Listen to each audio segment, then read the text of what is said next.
വീണ്ടും കടുത്ത അതൃപ്തിയുമായി മുൻമന്ത്രി ജി സുധാകരൻ രംഗത്തെത്തിയിരിക്കുന്നു. തോട്ടപ്പള്ളി ഫ്ളാറ്റ് സമുച്ചയത്തിലെ തന്റെ പേരുള്ള പഴയ ശിലാഫലകം നീക്കിയതിലാണ് സുധാകരൻ അതൃപ്തി പരസ്യമാക്കിയത്.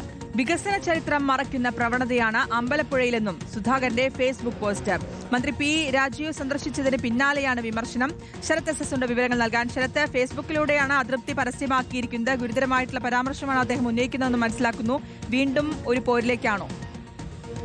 അശ്വതി, അതായത് ഇന്നലെയാണ് തോട്ടപ്പള്ളിയിൽ ഇത്തരത്തിൽ മത്സ്യത്തൊഴിലാളികൾക്കുള്ള പുനർഗേഹം ഫ്ളാറ്റ് സമുച്ചയത്തിന്റെ ഉദ്ഘാടനം നടന്നിട്ടുണ്ടായിരുന്നത്. മന്ത്രി സജീവ് ചെറിയാനാണ് കെട്ടിട ഉദ്ഘാടനം നിർവഹിക്കുകയും ചെയ്തത്. പിന്നാലെയാണ് ഇപ്പോൾ ജി സുധാകരൻ ഇതിൽ ആദ്യഘട്ടത്തിൽ തറക്കല്ലിടുന്നതുമായി ബന്ധപ്പെട്ടടക്കം നേരത്തെ ഒരു ശിലാഫലകം സ്ഥാപിച്ചിരുന്നു. ഇത് നീക്കിയതിനെതിരെയാണ് ഇപ്പോൾ ജി സുധാകരൻ രംഗത്ത് വന്നിരിക്കുന്നത്. അതായത് അമ്പലപ്പുഴയിൽ ഇത്തരത്തിൽ വികസനത്തിന്റെ ചരിത്രം മറയ്ക്കുന്ന രീതി അമ്പലപ്പുഴയിൽ അടുത്ത കാലത്തൊരു പ്രവണതയായി മാറിയിരിക്കുന്നു എന്നുള്ളതാണ് ജി സുധാകരന്റെ ഫേസ്ബുക്ക് പോസ്റ്റിൽ പ്രധാനമായും പറയുന്നത്.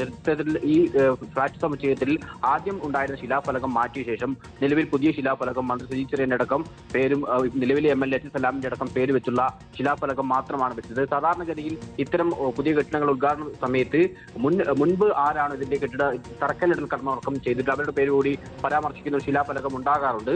ഇത് ഒന്നാം പിണറായി സർക്കാരിന്റെ കാലത്താണ് ഇത്തരത്തിലൊരു ഫ്ളാറ്റ് സമുച്ചയവുമായി ബന്ധപ്പെട്ട നിർമ്മാണ പ്രവർത്തനങ്ങൾ തുടങ്ങുന്നത്. അന്ന് മേഴ്സിക്കുട്ടി അമ്മയായിരുന്നു ഇത്തരത്തിൽ ഫിഷറീസ് വകുപ്പ് മന്ത്രി. ഒപ്പം ജി സുധാകരനായിരുന്നു അമ്പലപ്പുഴ MLA. അങ്ങനെ ജി സുധാകരന്റെ കാലത്താണ് ഇത്തരത്തിലൊരു നിർമ്മാണ പ്രവർത്തനത്തിനുള്ള തുടക്കം ഇവിടെ നിന്ന് ആ കാലത്താണ് കുറിക്കുന്നത്. അതുകൊണ്ട് തന്നെ അത് മറന്നുകൊണ്ടുള്ള പ്രവണത ഇപ്പോൾ ഉണ്ടായിരിക്കുന്നു എന്നുള്ളതാണ് ജി സുധാകരൻ ഇപ്പോൾ ഫേസ്ബുക്ക് പോസ്റ്റിലൂടെ രംഗത്ത് വന്നിരിക്കുന്നത്. എന്തായാലും ഇത് നേരത്തെ തന്നെ പല കാര്യങ്ങളിലും ജി സുധാകരനെ അവഗണന പരസ്യമാക്കി ജി സുധാകരൻ പറഞ്ഞിട്ടുണ്ടായിരുന്നു. അതായത് നേരത്തെ കുഞ്ചൻ നമ്പ്യാർ സ്മാരകത്തിന്റെ ശിലാഫലകം ഈ രീതിയിൽ തന്നെ അതിലും ജി സുധാകരന്റെ പേര് മറയ്ക്കുന്ന രീതിയിൽ ഇടപെടലുണ്ടായിരുന്നു. ഒപ്പം തോട്ടപ്പള്ളിയിലെ നാലുചിറ പാലത്തിന്റെ ഉദ്ഘാടനത്തിൽ ജി സുധാകരനെ ക്ഷണിക്കാത്തതടക്കം വലിയ വിവാദമായിരുന്നു. അങ്ങനെ ജി സുധാകരനെ പല പരിപാടികളിലും അമ്പലപ്പുഴയിൽ നിന്ന് മാറ്റി നിർത്തുന്നതും ഇത്തരം ശിലാഫലങ്ങളിൽ നിന്നുള്ള ജി സുധാകരന്റെ പേര് നീക്കുന്നതുമായി ബന്ധപ്പെട്ട ചില ഇടപെടലുകൾ ബോധപൂർവ്വം ചില ആളുകൾ നടത്തുന്നു എന്നുള്ള വിമർശനമാണ് ജി സുധാകരൻ എന്തായാലും ഇപ്പോൾ മുന്നോട്ട് വെച്ചത്. തന്റെ അതൃപ്തി തന്നെയാണ് ജി സുധാകരൻ ഇപ്പോൾ പ്രകടിപ്പിക്കുകയും ചെയ്തിട്ടുള്ളത്. ഓക്കെ, ഫേസ്ബുക്കിലൂടെയാണ് അതൃപ്തി അദ്ദേഹം പരസ്യമാക്കിയിരിക്കുന്നത്. ശരത് എസ് ആണ് വിശദാംശങ്ങൾ നൽകിയത്.